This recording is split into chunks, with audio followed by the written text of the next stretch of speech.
La cara oculta. Un programa donde hablamos de lo incómodo pero necesario.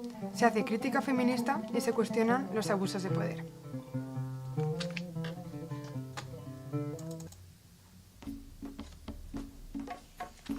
Soy Candela Granero y damos paso a un nuevo episodio de La cara oculta. Hoy estamos en el Rincón de las Voces, me acompaña Sara Morán, buenos días y gracias. Buenos días, gracias a ti Candela por invitarme. Y hoy queremos hablar de una parte de la historia del arte que durante mucho tiempo ha permanecido en un segundo plano, son las mujeres pintoras. Para ello nos acompaña Sara Ruballo, historiadora del arte y divulgadora cultural. Bienvenida y muchísimas gracias por estar con nosotras. Hola chicas, ¿cómo estáis? Estoy encantada de estar en La cara oculta, así que nada, muy bien. Todo lo que esté hablar de mujeres y de pintoras, yo feliz. Muchísimas gracias por invitarme. Nos encanta, nos encanta. Así que nada, antes de hablar del canon, conviene pues acercar al final tus libros de investigación, que en compañía de Ana pues has intentado reescribir este canon, ¿no? Tan masculino. Tus libros se llaman Pintoras volumen 1, volumen 2 y el libro de Te gusta el arte, aunque no lo sepas. ¿Qué nos puedes comentar de estos libros? Bueno, pues son dos libros que son como paralelos. Bueno, por un lado está la enciclopedia de pintoras, porque al final va a ser una enciclopedia. Ana ya está trabajando en el volumen 3, que corresponde al siglo XIX, que va a ser gordísimo, porque en el siglo XIX ya se democratizó la entrada de las mujeres a las escuelas y a los talleres de arte, o sea que antes no las dejaban entrar. Ahora os cuento si queréis por qué. Y entonces hay un boom de muchísimo, un volumen muy enorme de mujeres y se nos va a complicar bastante la investigación. Pero Pintoras 1 y Pintoras 2 corresponde a la búsqueda y ordenación de todas las mujeres que se dedicaron de manera profesional a la pintura desde el siglo VI a.C., que es la primera que tenemos registro, una griega que pintaba cerámicas con su padre, hasta el siglo XVIII. El volumen 2 corresponde a solo el siglo XVIII y el volumen 1 es del siglo VI a.C. hasta el siglo XVII incluido. Y luego está Te gusta el arte aunque no lo sepas, que es un manual de historia del arte occidental, ¿vale? Es como el Gombrich, bueno, es un poco pretencioso decir que es un Gombrich. El Gombrich es el libro de historia del arte de los historiadores del arte, de un gran historiador pues, de principios del siglo XX, que hizo la titánica tarea de reunir toda la historia del arte occidental en un solo volumen, hablando de solo hombres. Y entonces, en Te gusta el arte que no lo sepas, para mí fue una especie como de medio tributo a Gombrich, pero también incluyendo pues la gente que se había dejado fuera, que casualmente eran todos señoras, ¿no? Entonces, claro, reescribí el canon y también lo hice en mi lenguaje así, que es como muy callejero y tal, y la verdad es que estoy súper contenta con este libro. Y por cierto, no podía haberlo escrito si primeramente no hubiéramos hecho Pintoras, porque claro, Pintoras fue el paso previo, fue la investigación para saber quién falta y quién no faltaba. Y con Ana Gallego, perdóname, que no había dicho su apellido. Y con Ana Gallego, con mi compañera Ana es Tomás. Le mando aquí un saludo enorme porque sé que está trabajando, ya está liada. Y sin ella, evidentemente, estos proyectos no podrían haber sido posibles. La cosa es que estoy súper contenta con la curiosidad que ha despertado Pintoras. Y muy contenta también por la acogida que ha tenido Te gusta el arte que no lo sepas en los institutos, porque muchos profesores de manera no ¿cómo se dice? No oficial están utilizando mi manual porque lo cuenta todo en un lenguaje mucho más cómodo, el canon es distinto, he elegido otros artistas para, están los básicos, por supuesto está Goya, Velázquez, Picasso, Rubens, Caravaggio, evidentemente, Miguel Ángel, evidentemente, pero faltan muchas de ellas y por eso están incluidas y los profesores los están utilizando un montón y lo han llevado a la 10ª edición en tan solo 2 años, o sea, estoy súper contenta. Sí, estoy muy contenta. Sobre el canon, hablamos siempre ahora mismo del canon occidental, es lo que más vamos a hablar. ¿Qué nos puedes comentar? ¿Cómo era el canon antes? ¿Cómo está evolucionando ahora? Vale. También en Historia del Arte utilizamos la palabra canon en dos sentidos, con dos significancias diferentes. Una está el corpus del canon de la historia del arte, es decir, qué artistas se eligen para que sean esa columna vertebral de la historia del arte, es decir, la historia del arte pues elige los artistas que mejor representen determinados estilos para ver cómo evoluciona el arte occidental, ¿no? Eso es lo que llamamos canon, como te digo, pues siempre dentro del canon occidental siempre va a estar Miguel Ángel, Leonardo, Donatello, Rafael, las tortugas mía como yo las llamo, ¿no? Va a estar Picasso, Velázquez, no sé qué. Y luego por otro lado está el canon de belleza, que es otra cosa, que es lo que también fluye en paralelo, pero tocando otro criterio que es el canon corporativo o físico en el que las mujeres estamos sometidas. Los hombres también tienen su propio canon, lo que pasa es que es un canon mucho menos movible, ¿no? Es muchísimo más estable. El canon de los hombres es siempre un gimbro, ¿no? Un tío fuerte, fornido, que demuestre tener control sobre sus emociones, siempre miembros viriles pequeños porque hablan de la contención y siempre muy serios, nunca inserios, fuertes, robustos y demás, ¿no? Incluso aunque tengan 80 años, ¿no? Pues con sus barbas. Como por ejemplo eso, en el rapto de Proserpina, ¿no? Que aparece pues Hades con super cachas, pero se le ve un hombre maduro. Sin embargo, el canon de las mujeres se ha utilizado siempre de manera muy cambiante y en base a los criterios económicos, por sorprendente que parezca, mucha gente no quiera verlo, siempre va asociado al dinero, básicamente. En un primer momento, cuando no había dinero por sí, ¿no? En la prehistoria y en la historia antigua, se utilizaba el canon femenino fundamentalmente en lo más valioso que tenían, que eran los nacimientos, como las dadoras de vida, y entonces pues por eso se buscaban, pues conocéis las mal llamadas Venus paleolíticas, ¿no? Que son estas figurillas como la Venus de Willendorf y tantas otras, o la de Hassel y tal, y con formas muy voluminosas, vientres muy abultados, caderas muy amplias para albergar muchos embarazos, pechos bien prominentes para amamantar, ¿no? Entonces era como un seguro de vida, era un seguro de poder el tener una mujer que fuera capaz de dar a luz muchas veces y sacar a niños adelante. Sin embargo, cuando aparece el sistema económico, al final el poder se desplaza de sitio y se vincula con la estética femenina pues de una manera muy particular. Por ejemplo, las pieles blancas siempre están asociadas a una persona que no se tiene que partir el lomo en el campo porque puede vivir de sus rentas y de su mantenimiento en un castillo y no necesita nada, ¿no? Las frentes amplias, porque parece que son como mujeres, ¿no? Ilustres, tienen acceso a una limitada biblioteca, o por ejemplo el tema de los cuerpos más delgados o más o las tallas, ¿no? Las tallas siempre que han variado muchísimo. En el barroco, por ejemplo, Rubens intentó a toda costa cambiar el canon porque a Rubens le encantaba el dinero, era un hombre que era un empresario maravilloso, se lo montó súper bien y le encantaban las carnacas, entonces por eso él deforma el canon en base a lo que a él le gusta y sus cuerpos voluptuosos hablan, o los cuerpos voluptuosos que él pinta sobre su propia mujer, que además encima pintaba a sus mujeres y las exponía, ¿no? Me parece una cosa totalmente loca. Eran precisamente porque, claro, mantener un cuerpo así en el siglo XVIII significa que tienes una buena nevera, que tienes un buen dinero para sostenerlo, ¿sabes?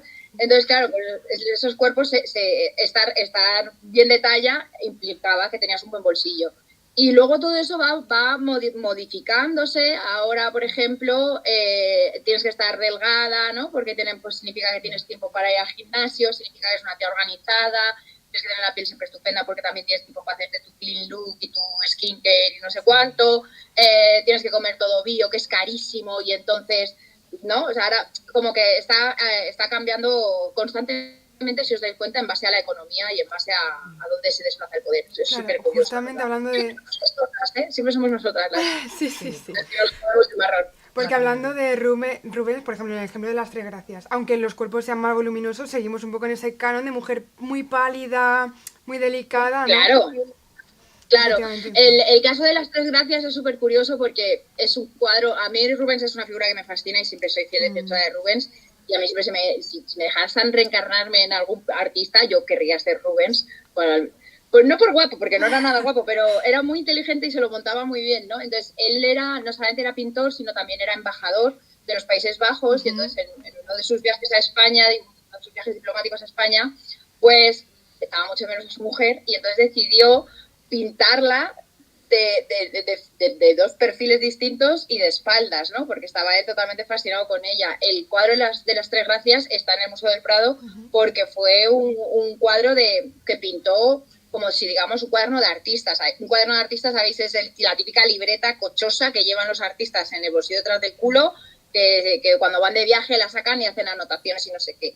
Pues Rubens era tan asquerosamente rico que su cuaderno de viaje era tamaño cuadro carísimo. Y la echaba tanto de menos que se hizo el póster tamaño natural de su mujer con 3 puntos de vista distintos para tenerla. Si os fijáis, tienen la misma cara, las 3 tienen la misma cara, y es la cara de Elena Ferrer, que es su segunda.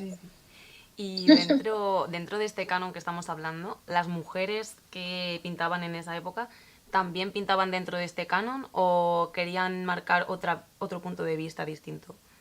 Por ejemplo, es muy interesante. Eso es muy interesante porque yo soy muy feminista, pero tampoco soy radical, porque defiendo que ellas pudieron estar en el mundo artístico con todas las dificultades del mundo, tanto sociales, físicas, por embarazos y demás, y sociales, por supuesto, económicas, todos los impedimentos del mundo, pero las que accedieron gracias a ellos. Tanto sus padres, sus hijos, maridos, maestros, hermanos. Entonces, también hay que decir que ellos llegaron donde llegaron porque hubo una familia detrás sosteniéndolo, ¿sabes? Y generalmente regentado por una mujer, ¿vale? En la sombra. Entonces, es importante marcar esto, es decir, que ellos sin nosotras no habrían podido llegar a nada, y nosotras sin ellos tampoco. Entonces, yo siempre abogo por un trabajo conjunto y por eso, ¿no? Una vida común. Ahora bien, siempre se habla desde el feminismo extremo, de alguna manera, que los hombres han cosificado muchísimo a las mujeres dentro de las pinturas. Y sí y no, ¿vale? Sí, porque es verdad, pero tampoco han dejado de lado de cosificar a sí mismos. O sea, todos los hombres que aparecen en las pinturas, casi todos también aparecen desnudos, ¿no? Todos los que son dioses o héroes están cosificados de la misma manera que lo están las diosas. Que la Venus es el temazo fácil para tener un desnudo en tu casa y que pase desapercibido porque es un tema elevado, ok, te lo compro, pero también está Hércules, también está Apolo, también están todos los grandes olímpicos, ¿no? Pero por otro lado, luego también siempre se ha dicho que los pintores, de alguna manera eso, como que pintan a las mujeres como si fueran cachos de carne, y que sin embargo ellas cuando empiezan a pintarse desnudas o pintan algún desnudo, que ahora hablamos si quieres de eso, que es muy interesante, que lo tenían prohibido, cuando saltaban esa pequeña norma y pintaban desnudos femeninos, se pintaban de otra manera. Y sí y no, como todo.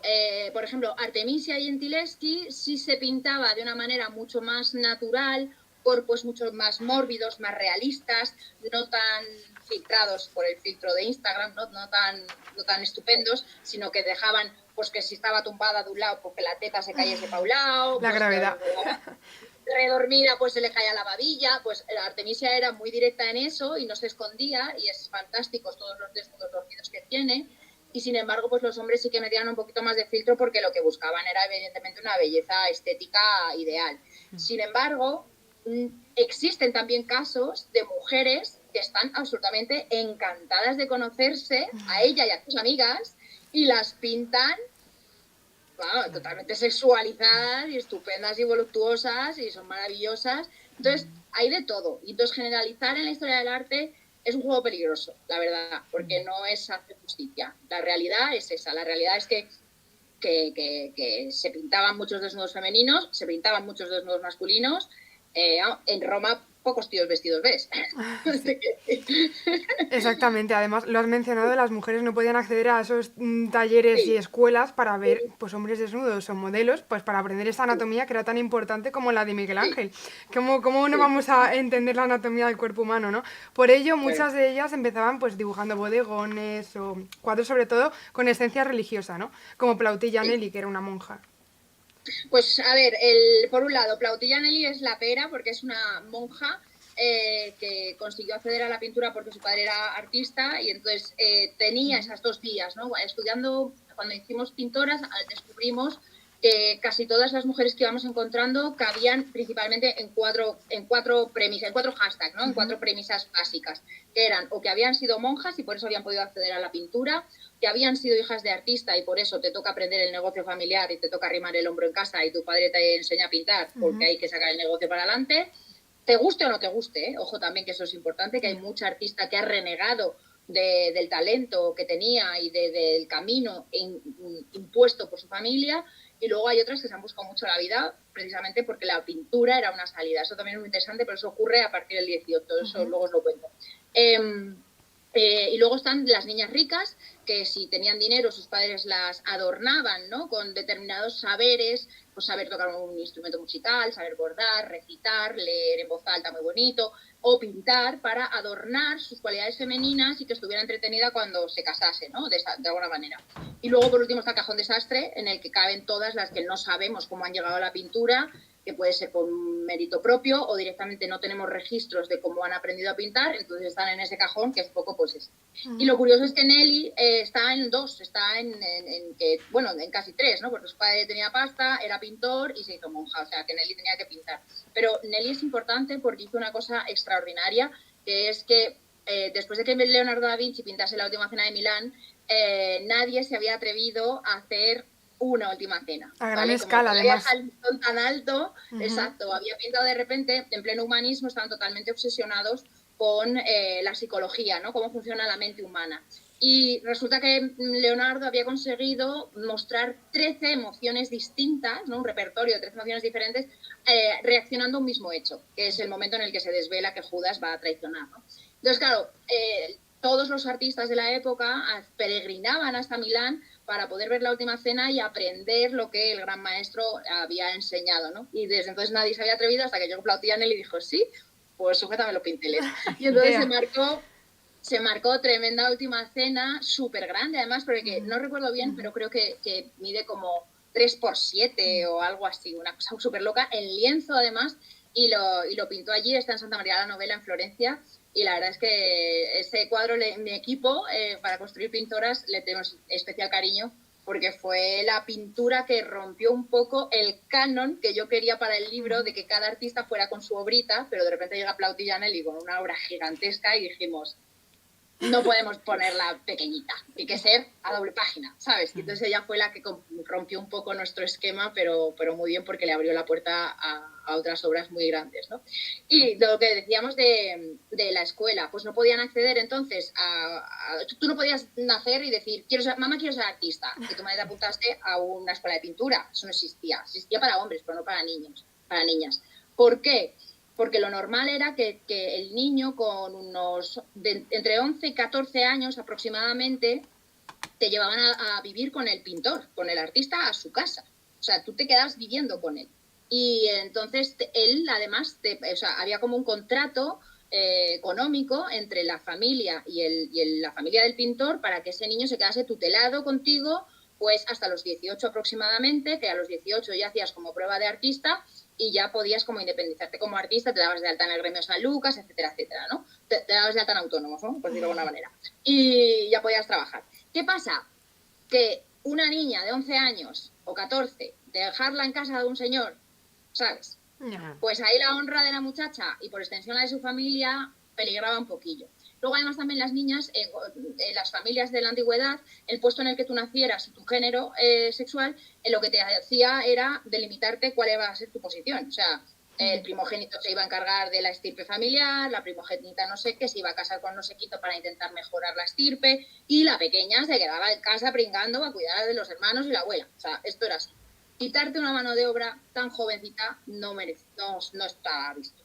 Entonces, por eso además los niños no podían acceder a la pintura. Pero además es que desde la antigua Grecia siempre se ha dicho que la naturaleza es la mejor maestra. Y por lo tanto la anatomía humana es la cosa más hermosa que ha hecho nunca ningún dios. Y por lo tanto se aprendía de anatomía natural. Se ponía un tío desnudo y se le pintaba.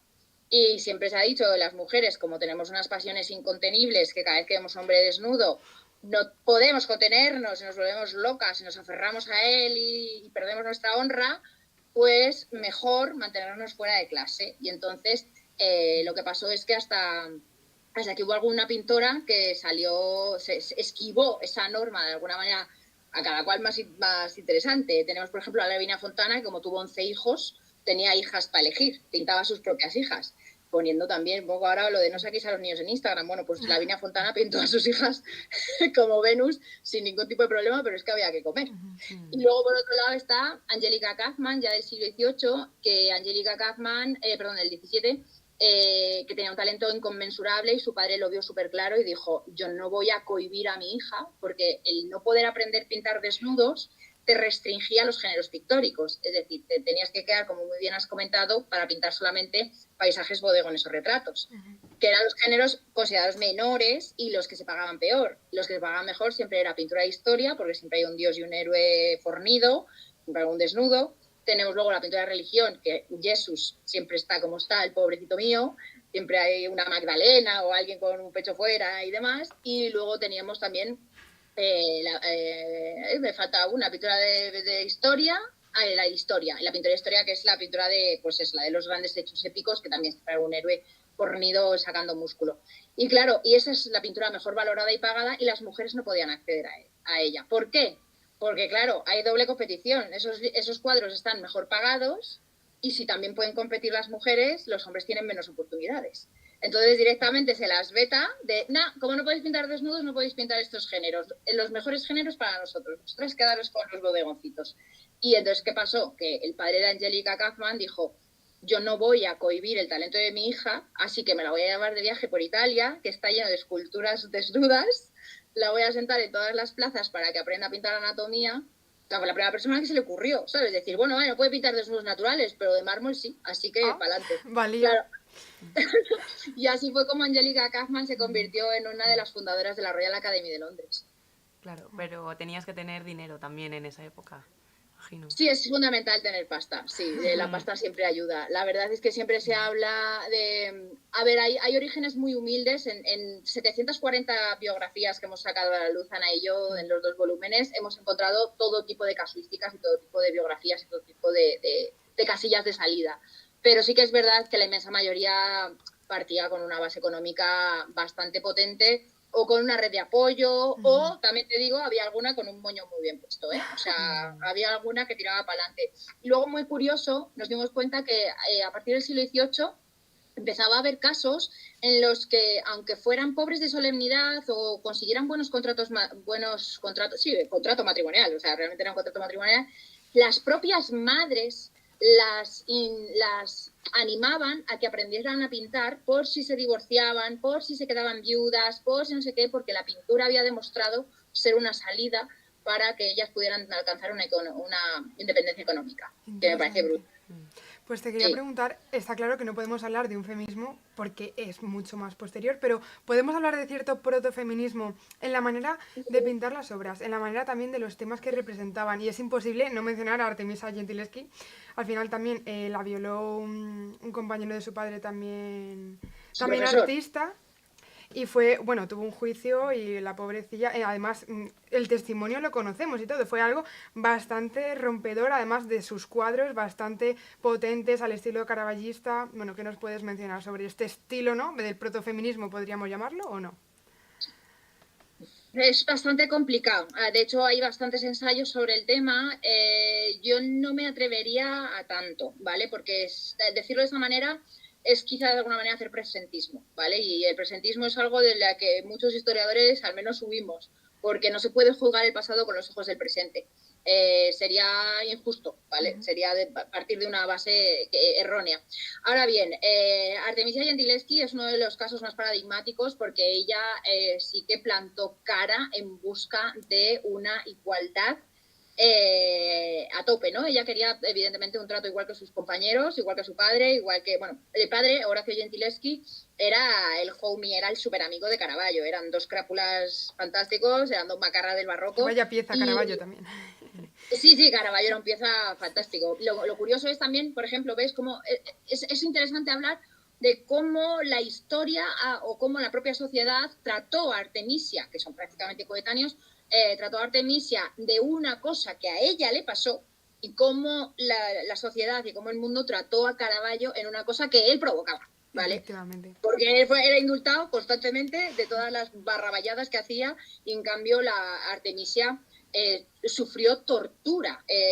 La ataron las manos a unos palos que eran sus herramientas de trabajo, para que hablara y dijera que el tema de la violación no fue así, el honor y demás. Bueno, o sea, pasó toda una mil penurias y la historia la ha dado bastante patadas. Ahora bien, es verdad que esto le llega a pasar a otra mujer que no hubiera tenido el arrojo y el coraje que tuvo Artemisia, y probablemente hubiera acabado totalmente olvidada en la historia. Artemisia, sin embargo, le echó más agallas que nadie, le echó un par de ovarios y se enfrentó a todo el mundo, se enfrentó a su padre, incluso cuentan que se llegó a renegar de su propio apellido para intentar, porque se había manchado totalmente, entonces para intentar buscarse la vida y decidió recular, porque su apellido era tan potente a nivel artístico que le vendía, la firma le vendía, entonces decidió volver a su apellido paterno para poder seguir vendiendo cuadros, ¿no? Aún así fue una mujer que le echó muchas agallas, se ha querido ver, igual que se ha querido ver la cara de Caravaggio,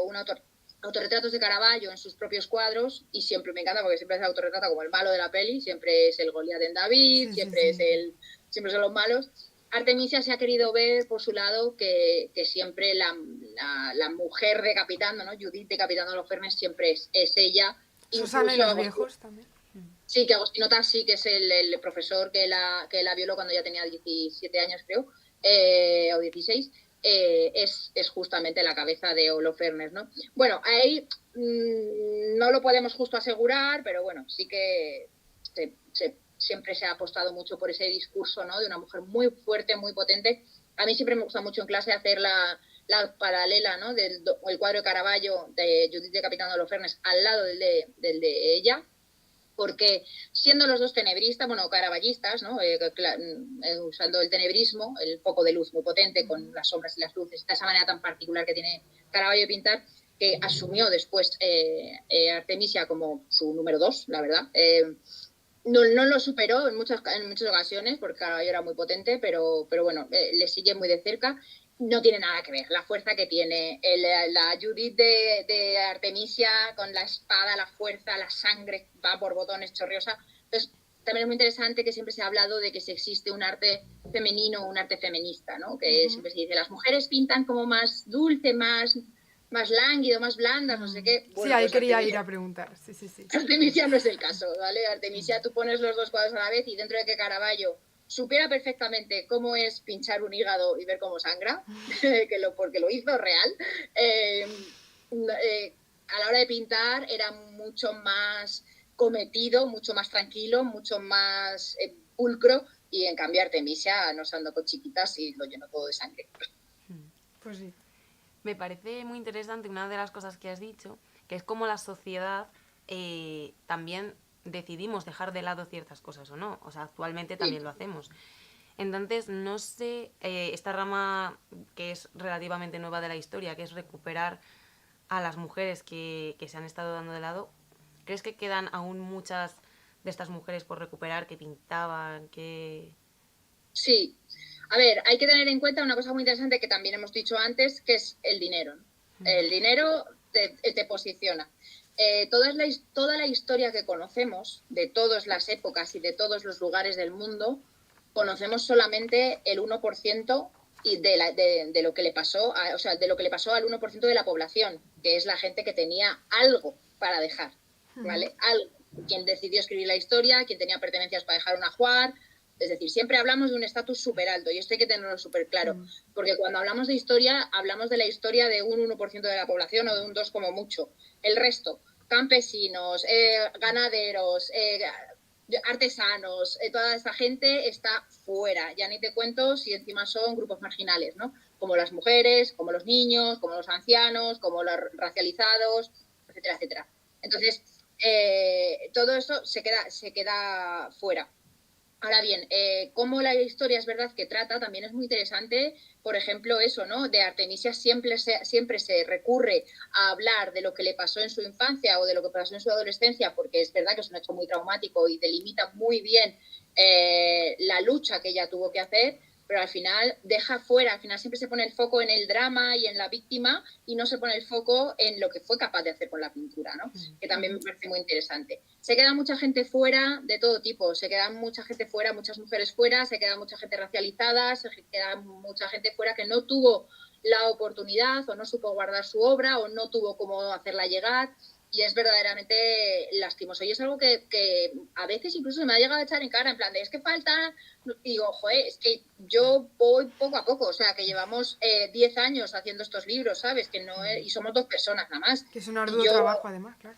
Claro, además es una cosa como que, bueno, joder, pues también falta por sacar a la luz escultoras, arquitectas, cineastas, literatas, podéis elegir el gremio que queráis y tirar para adelante con la investigación, ¿no? Y ya veréis también cómo es muy complicado. Por ejemplo, deliberadamente yo dejé un grupo fuera en el volumen 2 de Pintoras, que eso fue una decisión bastante difícil de tomar, pero fue, o sea, lo que pasó fue que de repente Ana un día, investigando para el siglo XVIII de Pintoras, el volumen 2, me llama súper contenta diciendo que ha encontrado académicas españolas. ¿Qué significa esto? La academia es como la institución que regula el arte y que se instaura en el siglo XVIII, ¿vale? En el siglo XVIII, a finales del XVII, en París aparece, por decirlo de alguna manera, la Universidad de la Pintura, ¿vale? Hasta entonces siempre se había aprendido a pintar en talleres de maestros, como os he contado antes, pero de repente esto se convierte en una institución, se convierte en una cosa arreglada, donde hay un edificio, donde tú tienes que pagar tu examencito, ¿no? Por lo que se hace ahora, pagar tu examencito, si apruebas vas para adentro, si cumples las normas que te dicen vas para adentro, y si no te vas fuera y no te consideras el artista, ¿no? ¿Qué pasa? Que de repente encontrarnos un montón de académicas españolas para nosotras fue un reto maravilloso, porque de repente fue como decir, ala, hay mujeres que llegaron al nivel económico y social y artístico para poder estar dentro. Fue muy interesante. El problema fue cuando empezamos a descubrir que la única documentación que teníamos de ellas realmente era solo que había hecho un examencito con un dibujo súper pequeñito, pues casualmente, justo antes de casarse, con un súper aristócrata y que su familia también era aristócrata, ¿no? Entonces nos dimos cuenta que más que un título artístico como profesional, lo que era un título que le adornaba para tener una cosa más. ¿Qué pasó? Que al darnos cuenta de que estas mujeres no se dedicaban profesionalmente a la pintura, decidimos sacarlas. El editor se puso muy contento, claro, porque de repente habíamos dejado hueco y podíamos meter otras cosas, pero fue una decisión que tomó entonces. Complicado al final, una decisión bastante... Claro, y en el siglo XIX nos vamos a encontrar con esa decisión también. Fue una decisión que tomamos, que tuve que preguntar a bastantes compañeros historiadores y me dijo, es que el criterio que hayas seguido de que toda la mujer que ha pintado a lo largo de su vida la hayas metido en el libro está muy bien en los siglos muy remotos, pero en los contemporáneos ya cada uno que coge un pincel ya va a estar dentro, pues tampoco puede ser, ¿no? Porque, por ejemplo, sabemos que Hitler intentó pintar, ¿lo vamos a meter en una enciclopedia de pintura por eso? Por lo que sea. Y también hacía retratitos de vez en cuando, pues no es. Entonces, lamentándolo mucho, tuvimos que sacar a estas mujeres porque no cabían y en el siglo XIX la criba va a ser muy gorda. Es muy complicado porque el espacio al final es finito, pero la búsqueda es infinita. Entonces, lo que tú dices, ¿no? Que es una pena porque al final no tienes registros. Nosotras decidimos dejar hay biografías que solo tienen una línea y da muchísima pena. Y muchas veces nos decía la gente, pero eso quitarlo, porque ¿para qué vas a poner una artista de la que solo tienes una línea? Y era como de, bueno, es que puede ser un hilo, ¿no? Del que tirar en algún momento. Yo que sé, que se abra un día un archivo, que se abra una caja, se descubra una pintura en una casa, o no sé, lo que sea, por lo menos que alguien deje vestigio de esta persona, ¿no? Claro, es un poco complicado, la verdad. Sí, muy realmente difícil. Es muy complicado eso, la investigación, etcétera. Te queríamos preguntar también, porque es lo que tú dices, que realmente muchas veces se tienen que quedar fuera ciertas personas y en la actualidad no sabemos si crees que eso sigue pasando, tanto actualidad como el mundo más contemporáneo, también en las escuelas, que no lo nombrabas al principio, gente como Remedios Varo, Menchugal o Ángeles Santos, por ejemplo, no se estudian tanto, tampoco se están quedando fuera porque sí que son más reconocidas. ¿Pero crees que en la actualidad sigue ocurriendo esto? Y como última pregunta, y también si nos quieres comentar algún proyecto tuyo, y ya cerramos con estas preguntitas. Vale, a ver, por partes, porque la actualidad abarca demasiado. Entonces, por partes. Actualidad, principios de siglo, con todas las surrealistas, es verdad que fueron excesivamente potentes para el nulo reconocimiento que tienen los chavales en los libros o lo que conoce la gente en general, ¿vale? Porque también es verdad que, un momento, de arte en general la gente sabe muy poco, ¿vale? Porque tú dices, dime un surrealista y a lo mejor la gente se cortocircuita en la calle, ¿sabes? Como mucho te pueden decir Dalí y ya vas que te matas. Si ya le pides nombres de mujeres, de Frida y Artemisia, ya vas de pleno, pero porque nadie sabe darte más nombres. Se está haciendo un trabajo importante por parte de las instituciones, por parte de un montón de historiadoras e historiadores del arte que estamos revisionando constantemente. Creo que está habiendo una autocrítica bastante potente de un tiempo a esta parte de revisionar los huecos, ¿no?, que nos hemos dejado de forma deliberada en la construcción de los libros desde el siglo XVIII, XIX y XX, y ahora se están haciendo, por ejemplo, ¿Te gusta el arte? Ya lo he comentado, era mi pequeño granito de arena para intentar cubrir los huecos que el gran Gombrich, que no quiera yo opacarle, pero yo le adoro, pero se dejó cosas fuera, pues chico, hay que meterlas, ¿no? Entonces es un trabajo que se está haciendo, pero es que es tanto que cuesta, ¿no? Luego, por otro lado, está la parte de la contemporaneidad, lo que estamos viendo hoy en día, ahora, que creo que el fallo es todavía peor, porque sabiéndolo, muy pocas mujeres están vendiendo obra cuando realmente tú te vas a cualquier facultad, tanto de Bellas Artes como de Historia del Arte, y es casi todo pleno de mujeres. Sí, Todo, el 90, el 80% es una cosa abrumadora, ¿no? Sí, sí. Y de repente luego resulta que los directivos, los que venden obra, los que están activos, solo son. Entonces es como un poco de broma, ¿no? Y eso, o por ejemplo, sale alguna investigación y sale, o de nosotras, yo lo he vivido en mis propias carnes, cuando yo no he vivido nada de machismo de pequeña que yo me haya dado cuenta, quizá porque lo tenía muy integrado, pero ya cuando fui más adulta viví un caso flagrante cuando yo hice un things.org hace 1000 años en mi canal de YouTube pidiendo al Museo del Prado que sacase las mujeres que tenía en el almacén, y resulta que al poco tiempo salió mi colega el barroquista y mi colega Cipripedia, que son dos historiadores del arte maravillosos que los amo profundamente, son muy amigos míos, pues hicieron un movimiento con hashtag no sé qué en Twitter y consiguieron sacar a Rosa Bonheur del almacén. Y ellos mismos, en una entrevista, que yo estaba fascinada escuchando su entrevista porque habían conseguido sacar a la leona de Rosa Bonheur, y ellos mismos decían: esto es injusto porque a día de hoy esta chica, Sara Ruballo, lo había pedido hace 2 años, nadie la hizo ni pito caso, y ahora somos 2 tíos que lo pedimos. Pues muy bien y por sacamos. Decirlo. Claro. Mira, chicas, se me cayeron 2 lagrimones cuando escuché esa entrevista porque yo no era consciente de que yo también estaba en el almacén. Claro, claro. Era muy fuerte. Y fueron 2 colegas que me lo hicieron ver, ¿no? Que yo Estamos no me tan acostumbradas que ni lo vemos ya. Eso es. Entonces, es súper fuerte eso, ¿no? O también súper triste que cuando googleas mi nombre, me lo dijo una vez un colega, me dice: tía, es que si googleas tu nombre sale la búsqueda de cosas tuyas personales, de quiénes son tus hijos, quién es tu pareja, fotos de tus piernas, cosas así, y entonces mi investigación se queda por tierra y es como, joder, y mi trabajo, mis libros, ¿sabes? Es tan triste. Por eso es tan importante seguir hablando de esto. Si nos quieres comentar algún proyecto final y ya cerramos, que no tenemos tiempo. Y que yo me enrollo mucho. No, pero encantada de escucharte, de verdad. Sí, ahora mismo pues eso, pues en la misma línea de sacar nombres a la luz y cosas importantes, estoy ahora mismo corrigiendo el proyecto más grande que he hecho hasta ahora, que si había hecho Pintoras, que es una gran investigación, y Te gusta el arte, ahora estoy haciendo pues eso, un libro de historia del arte centrado en nuestro territorio.